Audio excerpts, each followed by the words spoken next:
Hey guys, today I will show you how to swap USDT to TON on Bitget wallet.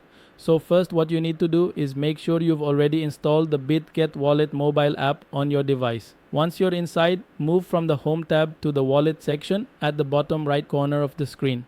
Here, locate the USDT token you hold either by browsing through the token list or by using the search icon to quickly find USDT. After that, tap on USDT.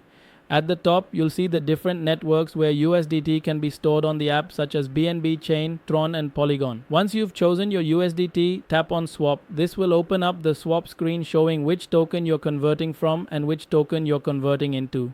So for example, if your USDT is on the BNB Smart Chain and you want to swap it into TON, click on the BNB Chain option, scroll through and select TON at the top. Once TON is chosen, you'll be able to see how many TON tokens you'll receive for the amount of USDT you're entering. Keep in mind, when bridging tokens from one network to another, a gas fee is required. So if you're swapping 100 USDT, the app will show you how much TON you'll actually receive after fees. Make sure you have enough BNB in your wallet to cover the transaction. Finally, just enter the amount you want to swap, confirm, and tap swap. That's all there is to it. Thanks for watching.